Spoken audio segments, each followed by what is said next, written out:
Everyone see good old fashioned BRS net? Huh? I can see it. So do you want me to start, or do you want to talk, or what do you want to do, Amanda? It doesn't matter. I can start. Okay. So Jeff and I thought that a good topic for one of these aware Q&As is kind of just to review the basically aware request forms. You know, we have a number of them, and they've kind of been rolling out as we've identified needs for them. For example, the authorization request form and things like that. And so I thought it would be a good opportunity to just kind of go through each one, so that people kind of understand the purpose of the form, and what each of the fields mean. Because the majority of these forms come to me for like data corrections and things like that. And sometimes I have to follow up with people, which is fine because, you know, it's, you know, human error. We're all human beings. But I thought maybe if we took some time to go through each one and kind of explain what it is, why we're doing it, and what each field means, it might be more helpful for all of the VRCs. So that way, you know, you'll have more information, or if you weren't sure how to fill one out, then we've got, you know, we've got a sample here, and Jeff is recording it. So maybe this could be a resource later on, for people who couldn't attend today, but I thought it would be a good opportunity to do that.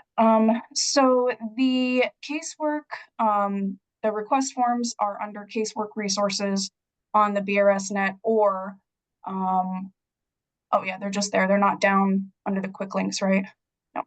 So if you go there and then you go down to number 4 where it says request forms, aware request forms, this is where you're going to find all of the request forms for different things. So you'll see that there's an authorization request form. I'll let Jeff talk about that because I'm not too sure what that one is, but there's also like data corrections and case deletion, case note deletions, reopening requests, merging requests. So all of these things can be done via these forms instead of sending like individual emails. We created these forms for our division to be able to keep track of data requests, data changes.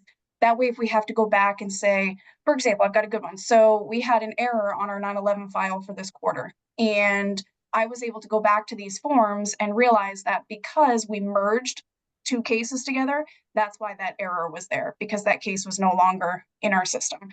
So it just makes it very easy to go back and check, for data corrections and things like that. So it just helps us, to be able to monitor what we're doing and when we're doing it and that kind of thing. Um, so before we get into like specific request forms, does anybody have any questions about these in general, that we might be able to answer now, or do you want to wait until we go through any general questions that you guys might have? Um, no? Okay, I can't see everybody, but I don't see any hands and I don't see anything in the chat. Okay.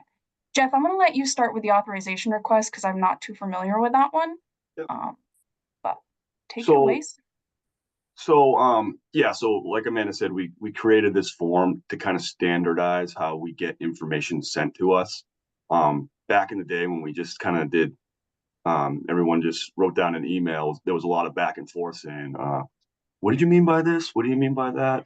So we thought if we asked the questions and required the questions that we need to accomplish something, that would be smoother.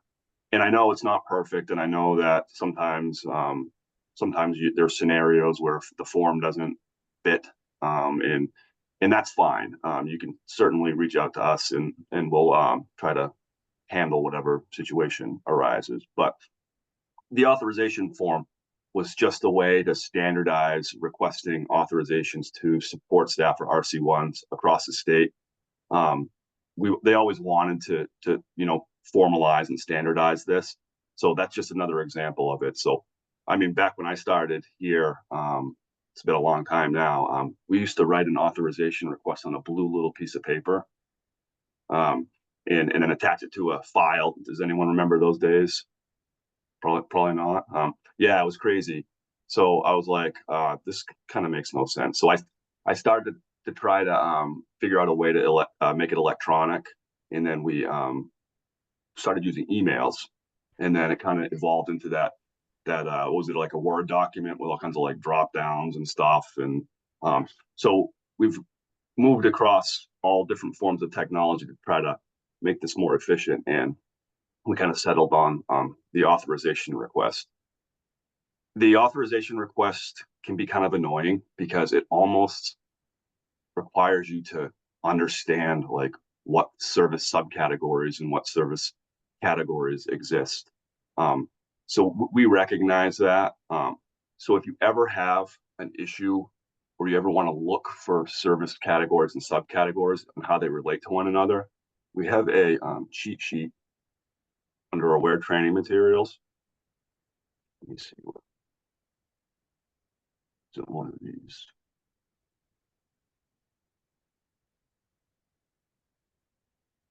It may not actually be here. I may be lying to you all.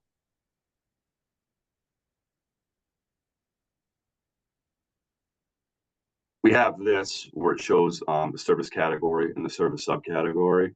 So if you ever need to refer to this, just know it exists and it's on Aware training materials. But what you do, has that been updated recently, Jeff?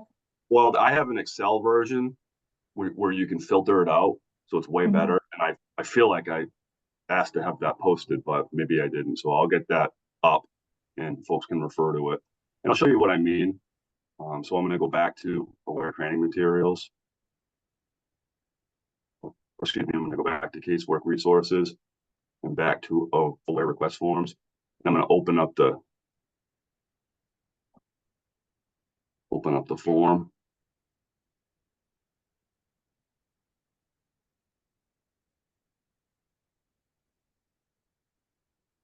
And I'm just going to kind of go through here and just put in whatever information.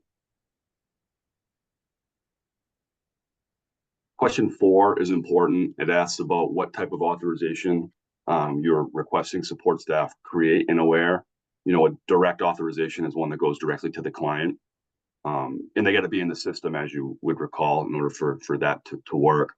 A reoccurring authorization would be something like, say you're supporting someone with transportation, and you want them to get a transportation funding each week for 4 weeks. That would be reoccurring. Vendors like the Rennies or any department store or whatever the case may be. In group authorization, which I think we use way less, potentially could be an authorization for like a pre-ETS activity.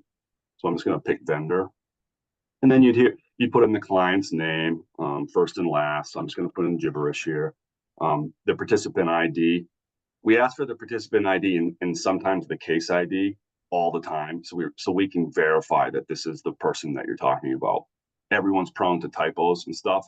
So if you're typing in the participant ID and you so-called fat finger, and then you just like hit a wrong button, and we'll look at the name and we'll say, well, this one doesn't match up, and we'll get that corrected. So you add your participant ID, your vendor name, whatever that may be, and then your service category. And sometimes it's easier to know the subcategory first. I know that, but this form is not set up that way. So you'd have to go through and find the appropriate service category.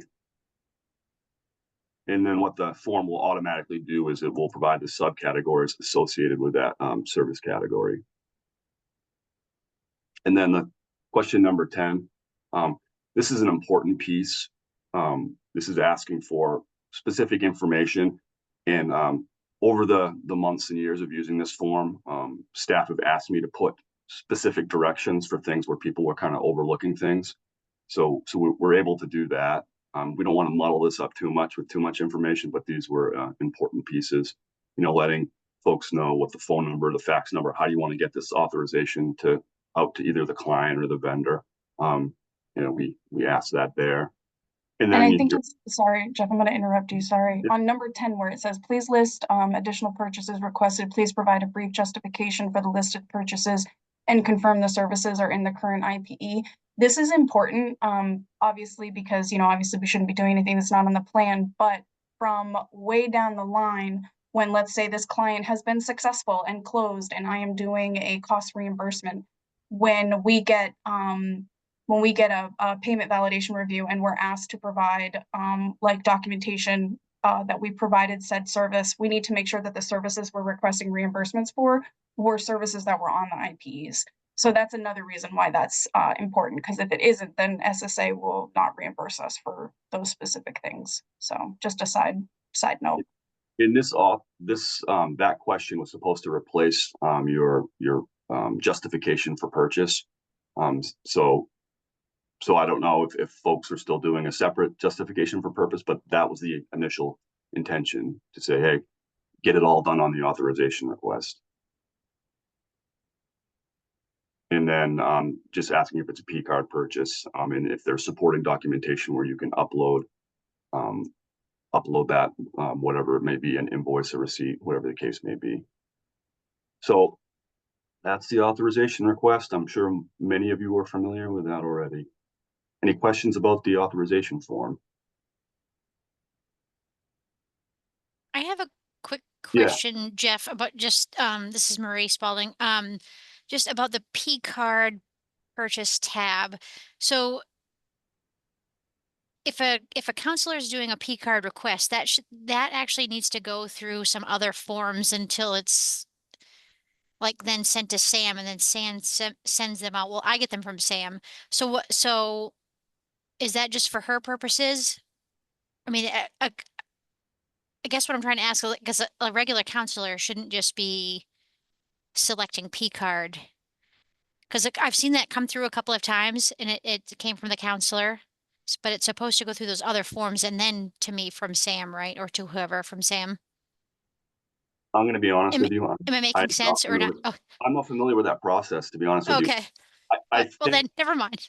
well, someone else okay. That's a good question. I mean, that's something that we should probably follow up on.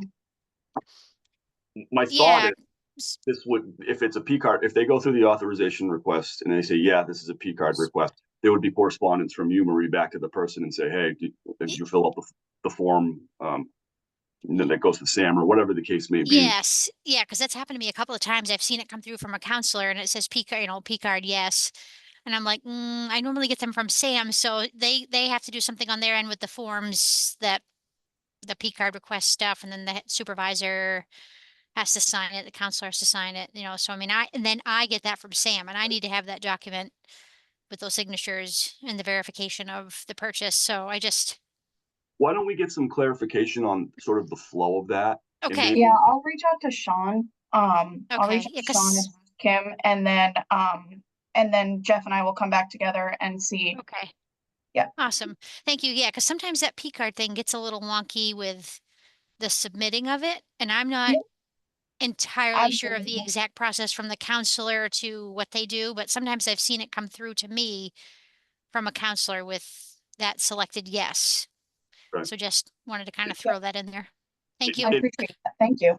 And maybe we could just add instructions under this question, potentially, like if you select yes, please be sure that you've submitted blah, blah, blah, whatever the case may be. All the required. Yeah, that's probably a good idea. Yeah. Yeah, I'll follow up with Sean, and then if need be, we'll put instruction, can add instructions to that question. Was that question? Awesome. 12? Thank you. Yep. Yeah, No, thank you. Any kind of feedback like that is definitely welcome. So absolutely. So I'm back to the Trevor raised his hand. Yeah, this is Trevor. I also just wanted to mention for DBVI as well, you might want to reach out to Alyssa. Yes. Because we do have to fill out a P card form about what we're purchasing, and then we have to get approval from our supervisor. Absolutely. Thank you. Yep. About that P card form, is there any reason why we wouldn't want to automate that a little bit and put it in a Microsoft form? Would that make sense? Or people are like, no more forms. Because what we could do is we could set up say like a P card request that would automatically, like we do with some other forms, that would automatically go to the staff that are supposed to approve it. And then once they approve it, it would automatically go to support staff or whatever the case may be. I mean, just a thought. I Potentially think we could. something like that might be helpful to Yeah. prevent, RC1s or the support staff, handling those authorization requests. Maybe kind of filtering that out. Yeah. And Yeah, I mean, sure.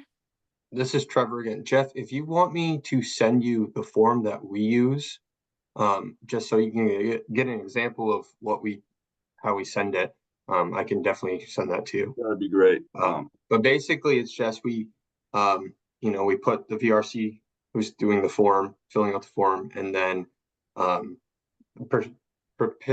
participant's ID and the student or the client, and then what we're purchasing. So I Yeah. don't see why we couldn't make that into like a Microsoft form. Yeah, and then the cool part is that there's it's called the approvals app, and it'll automatically go to the staff to say, do you approve this? Yes or no, comments, Mhm. whatever.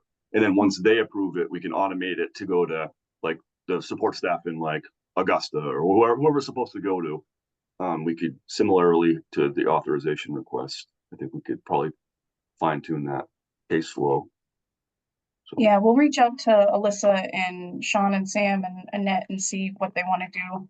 If they want to automate that, then Jeff, I'm sure, can create some kind of process.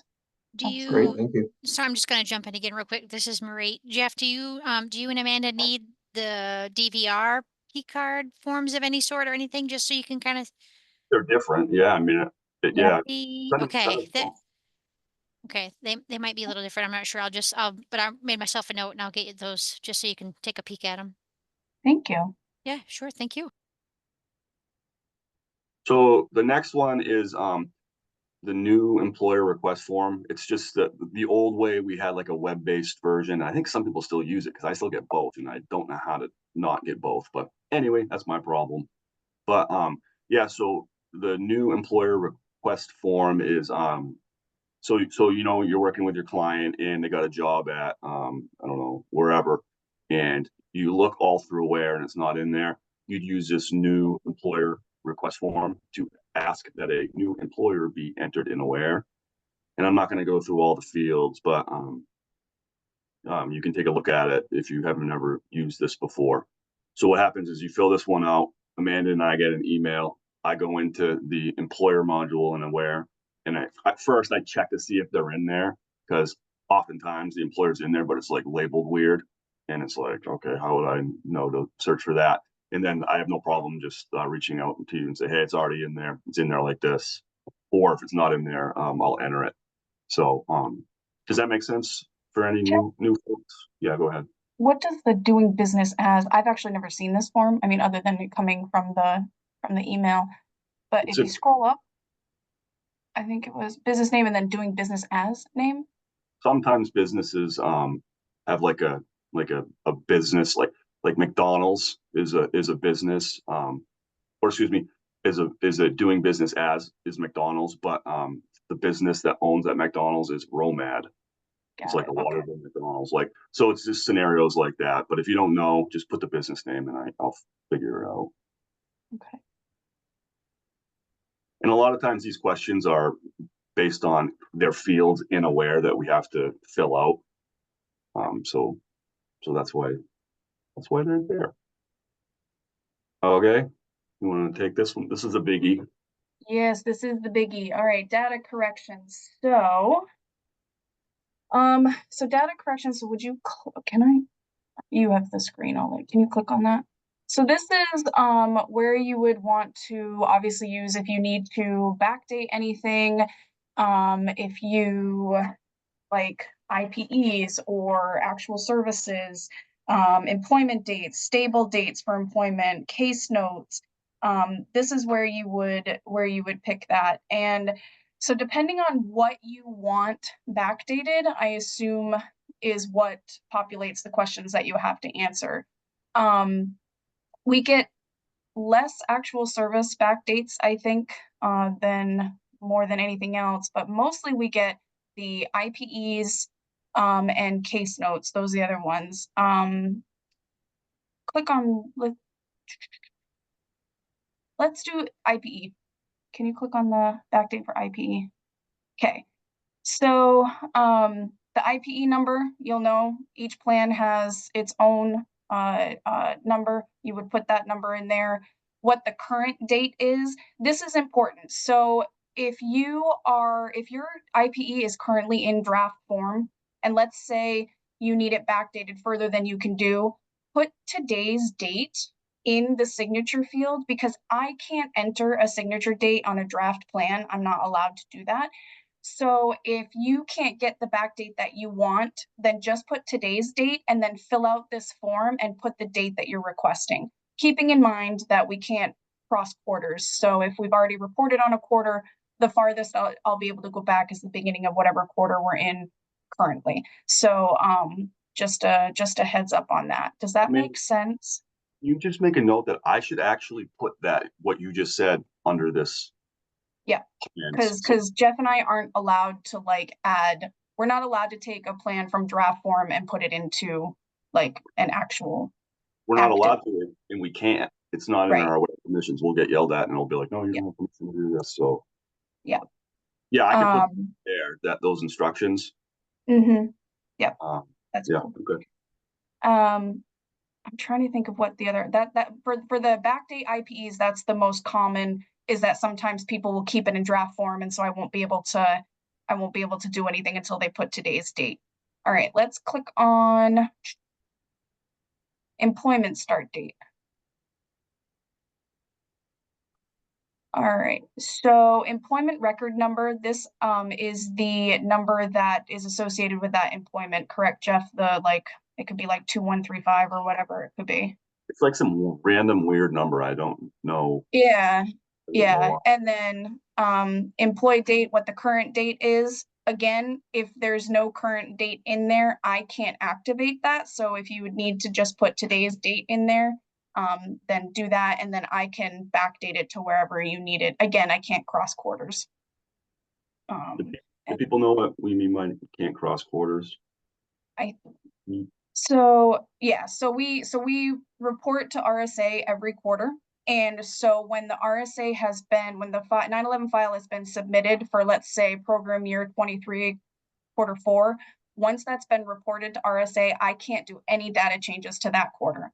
So let's say you get an IPE back from a client, and unfortunately, they actually dated it right at the end of the last quarter. The farthest I'll be able to go back is the beginning of this quarter. So that's kind of where we are on that. And then for the stable date, same deal. Put it for the record, for the employment number record, what the current date is, and if you need it backdated.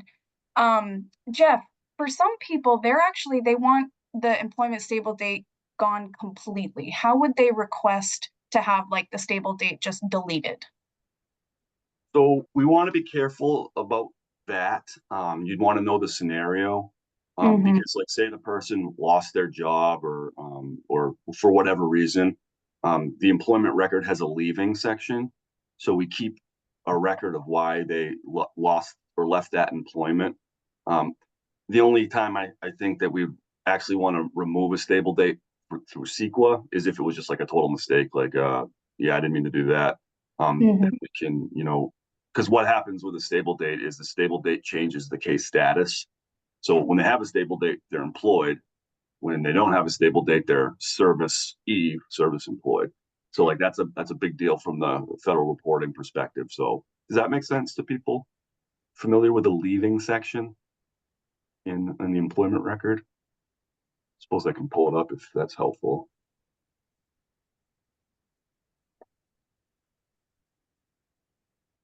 Make sure I got it.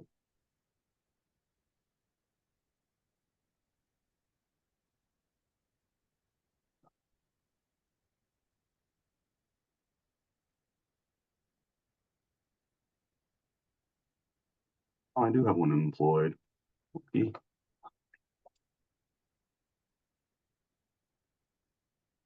Where is it? Right there. Yeah.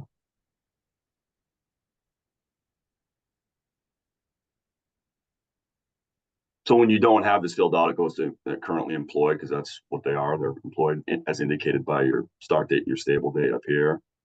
But, you could say they got fired, you'd pick fired and then, put a date in there and say what happened. You hit finish, it puts them back to service E status. That way we have a record of it. If we just removed this stable date entirely and it went from employed to service E status, we wouldn't know why that was the case. So just familiarize yourself with the leaving section if they ever stop that job for whatever reason. And if you did ever accidentally enter the stable date in by accident, like, that would be a situation where CEQA could delete it, but we may need like a case note or something, just to confirm that that's why the stable date was removed. So. All right, so back to the Walking Dead.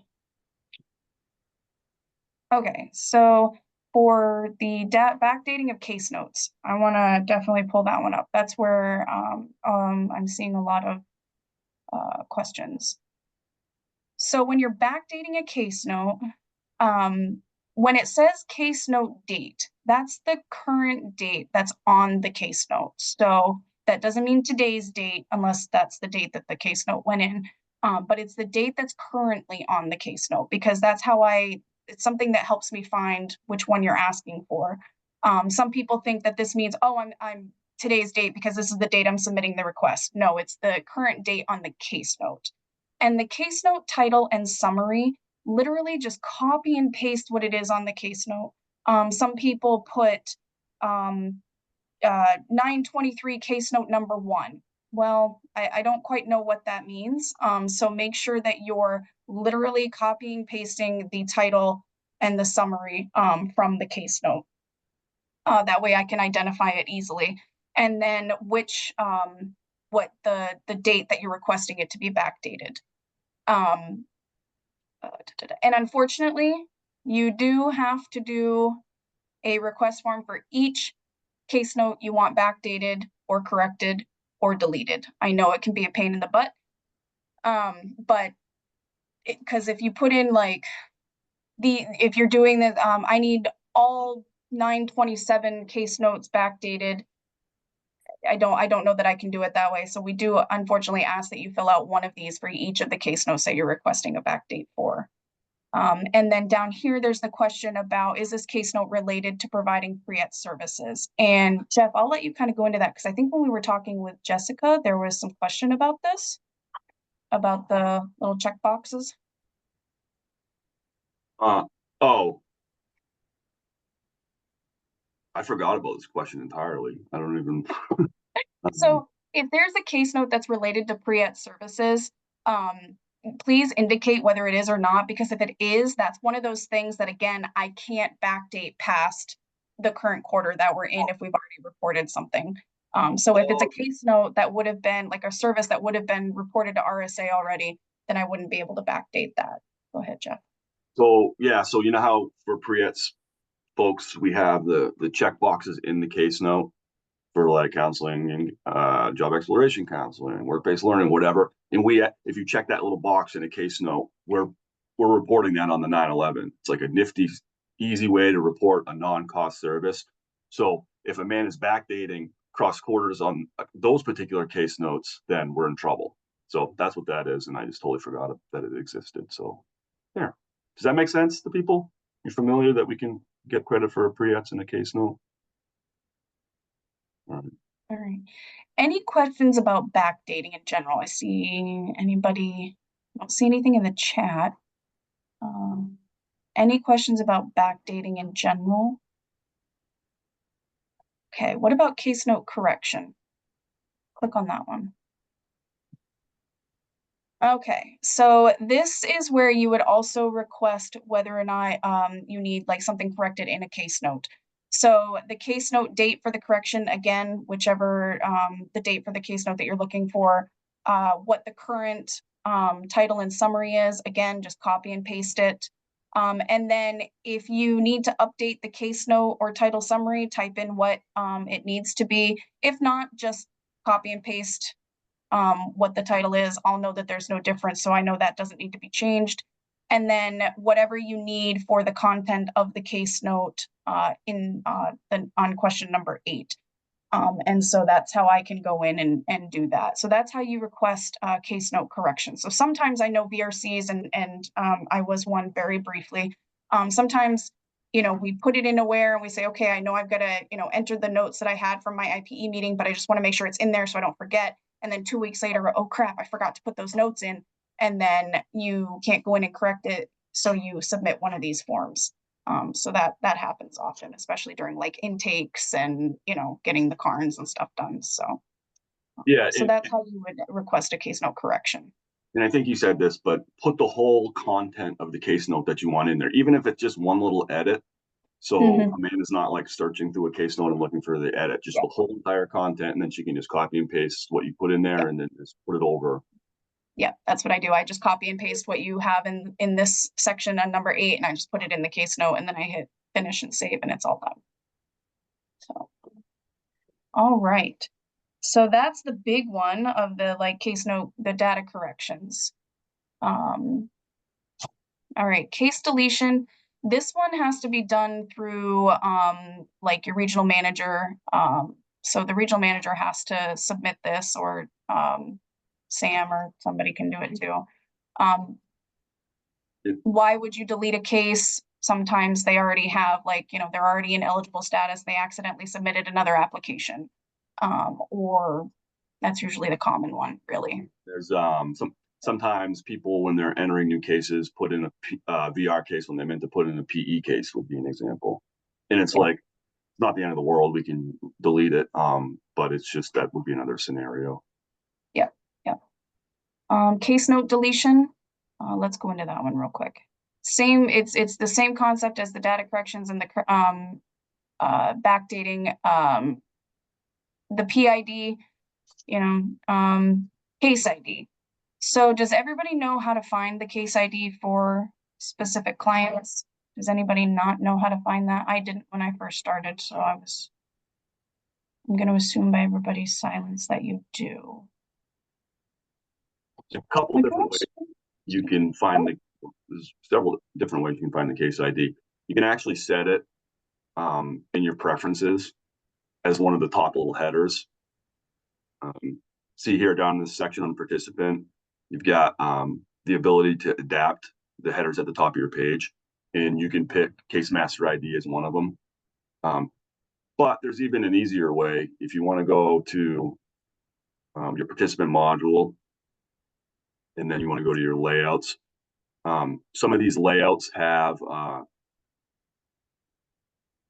the case ID as one of the display columns. Where is it? Oh, is it this one?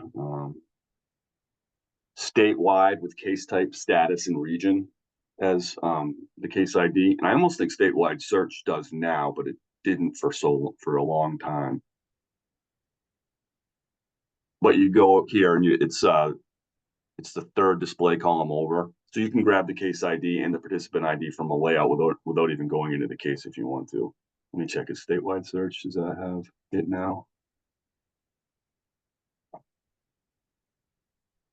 It doesn't, and I don't know why. Well, something I can look into. So I got a question. So for PE clients, so if there are errors on the PE clients thing that needs to be fixed, with a PE client, again, case note, same thing, use the case note correction, backdate, that kind of thing. If there's something within the case that needs to be, so in this case, there was a contact that needed to be deleted, the VRC was unable to delete that. What should they use to do something like that? Should it be, so in this case, there was a contact information that needed to be deleted and the VRC wasn't able to delete it. So I went in and deleted it for them, but they used was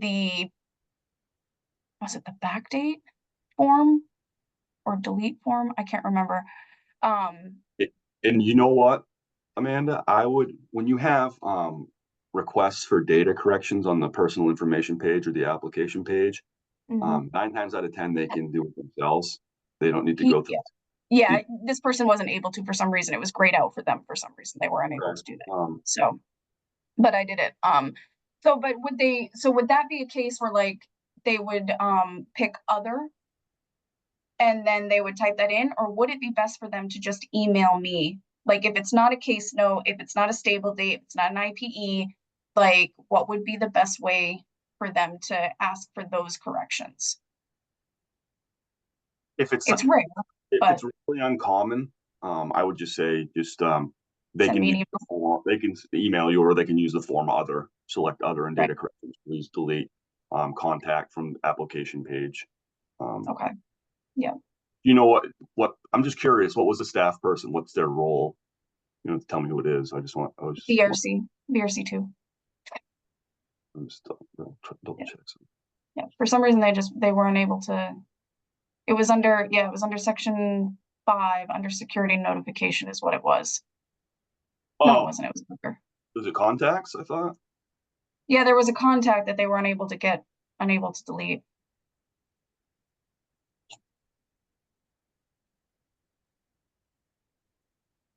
Yeah, I guess not. Yeah. I don't know. It was weird.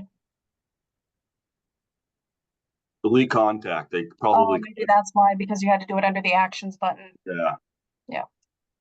And then I didn't know that, so VRC2s I mean, can that's do how it. I deleted it, but yeah, I didn't know if they had permissions to do that. Yeah, I just signed it as a counselor. Okay. So now we will know because I think I like to like tell people, hey, you can do this yourself. Not that I don't want to do it, but if you know how to do it yourself, like why not, right? Right. Yeah.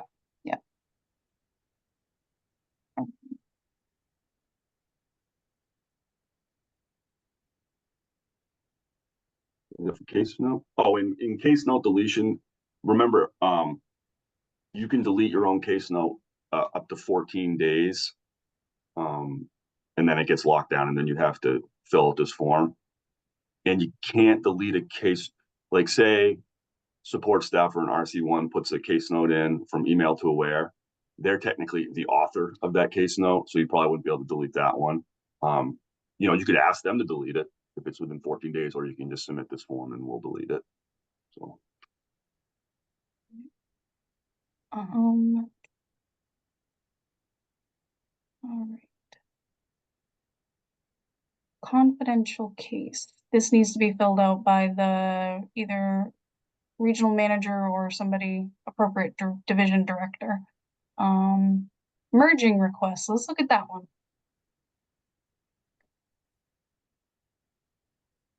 Okay. So when you need to merge some client cases together, please make sure that the name is spelled correctly, and that the PID is accurate.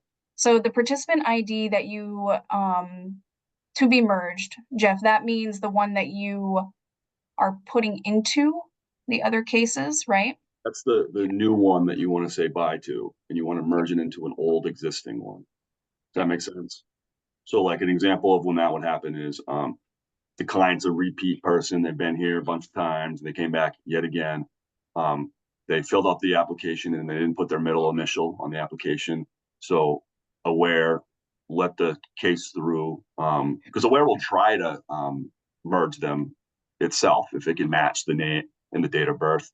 But if it can't, it'll create a new participant ID. And then what you'd want to do is you take that new participant ID and you'd merge it into the existing one. And why that's helpful is it'll carry over information from the case. Sometimes that's a good thing. Sometimes you don't want that to be the case because their phone number might have changed or whatever. But and I think we ask about that. Yeah, we do. And then so number 4, participant ID, that's the PID that it will be assigned to, the one that's already from the past in existence. And then do you want the phone number and address information carried over from the PID in question 3 to the PID in question 4? And if that's yes, click yes. If not, then click no. Any questions about merging cases? Hi, this is Joellen. I just have one question. Absolutely. So I do a lot of casework cleanup, caseload cleanup, And I have actually used this form a few times to request a case merge, but I saw that it said it can only be requested by a supervisor. So am I not supposed to request it as an RC1? Am I supposed to tell the supervisor these cases need to be merged, please do this, and then maybe they'll see that email, maybe they won't? Are you able to submit the form, Joellen? Does I it let you? am, yeah. I Oh. do have a lot more permissions than other RC1s, I think, because I have helped Augusta with certain things. We must have given you that permission once upon a time, and I think if it's working for you, then we're okay. But generally, the supervisors are And that might Okay, be good. that might be a conversation you'd want to have with your supervisor as well about how they would prefer you handle that. But if they're fine with your current permissions and they're okay with you doing that, then I think it might just be worth having a quick conversation with your supervisor just to be sure. But and I would Yeah. say with staffing issues over the Right. years, and there are scenarios where other people take on other roles, and that's fine. You know, like, exactly, yeah, that's why maybe just a quick conversation with your supervisor just to double check, and then if they say, yeah, go ahead, then you can continue with your permissions. Okay, good. I will. I'll ask her. Thank you. Yeah, thanks for asking. That was a good question. All right. case reopen. Yeah. Yes. So case reopen, completed, this form needs to be completed by supervisors.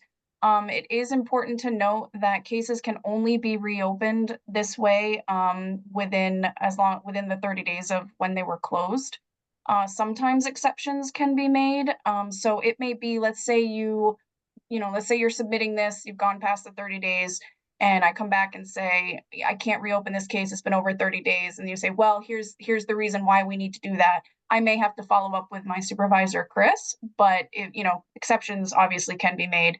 But for majority of the time, if it's over 30 days, then the client needs to submit a new application and go through that process again. And we've all been there where like we send out our 10-day letter and they don't answer, and we close them, and then they call Yep. the next day and they say, hey, I want services, and you're like, do you really? And then we reopen them. So Yep. we've all been there. Yep.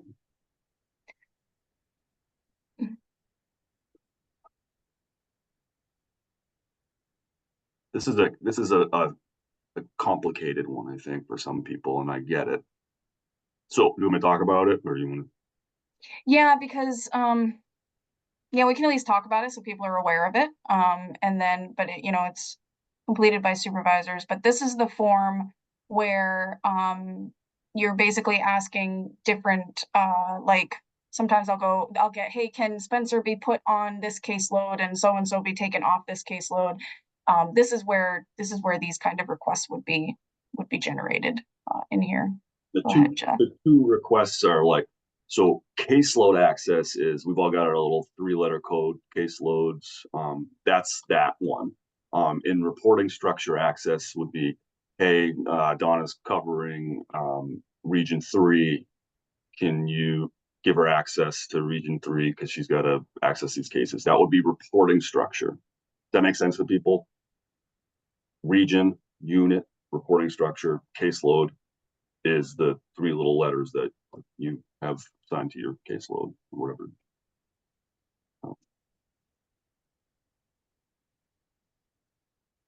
And I think people get a little bit mixed up here. I try to be clear as I can, but there's say you're doing a caseload change. Sometimes you just want to add someone to a caseload so they can like help you do your job or whatever. Sometimes you want to just get rid of someone because they don't need to work on that caseload anymore. Sometimes you actually want to change the primary staff member for this caseload. And that's different than adding someone. If you're adding someone, there's already a primary owner, that's not the right word, but a primary person on that caseload. And then you just add someone to help out. So that's the top one. The bottom one is like, okay, so-and-so is completely taking over that caseload, and that would be changing the primary. Does that make sense? And you guys, most of you guys won't even fill this out. I just like to show you for awareness purposes. So can you click on add a staff member and see what the questions are underneath. Okay, so yeah, so you would, the person, when you want them to have access, when you want the access to end, and then the type. So assignment would be, what is it, like admin? Trevor has his hand raised. Yes, Trevor. Yes, this is Trevor. I just had a quick question about this. Yeah. So for the, say for the VRC two, who's possibly, helping out with the caseload, would that VRC two know if this form has been filled out, and could you see it unaware to let you know that you're kind of in this supporting role? That's a good question, Jeff. I Because don't know. I'm just curious, because this Mhm. recently just happened where I'm covering some other caseloads, and I can see it on my caseload, but I'm just curious to know because, for instance, every region has different budgets. They go through different people to process purchases and things. So I just didn't know if the VRC2 would know of that. I don't think so. I don't think Okay. they would know. And this question is mainly for us to set it up because that question's required behind Okay. the scenes.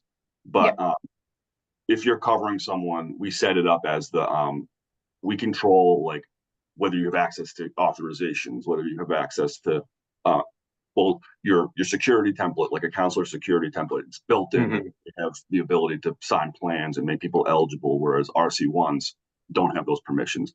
So I know that I don't think I'm answering your question necessarily, Trevor, but I guess they don't need to know this question. It's more of a behind the scenes us question. Does that make sense? Yeah, That's that makes sense. I just didn't know if for instance, if you asked your supervisor as well, and they're like, "Oh, I don't know if we filled out this form," could we ask one of you to also look at it and say, "Yeah, they're just in a supporting role," or did that client get completely transferred over?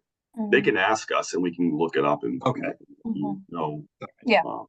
Thank you. Yep. Okay. So this is obviously the level of access that you want the additional staff member to have if you want just read only, full access without authorizations, like that's where you would that would be put there. And then what's number 10? Reason for new caseload access. So this would be like, so and so we're trying to get people off of delayed status. We need help we need extra hands or something, something like that, whatever the reason is. It doesn't have to be like a long paragraph, but just so that we know. Just so we have a record of like, oh, why did we do that? Oh, this is why we did it.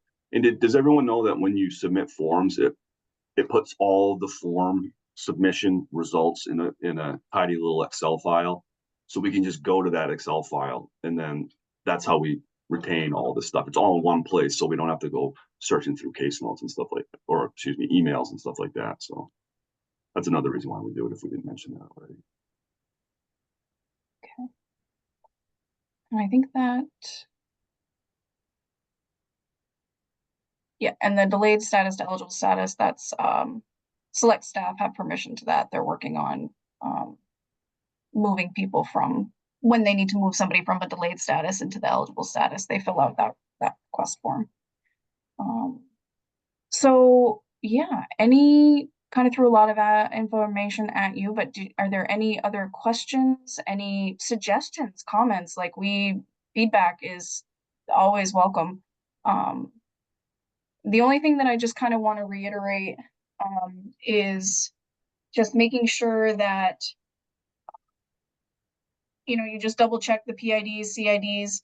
Again, one request form for each request. So if you've got 3 case notes that need to be deleted, please submit 3 separate deletion requests. If you're not sure which form to use, just go ahead and email me.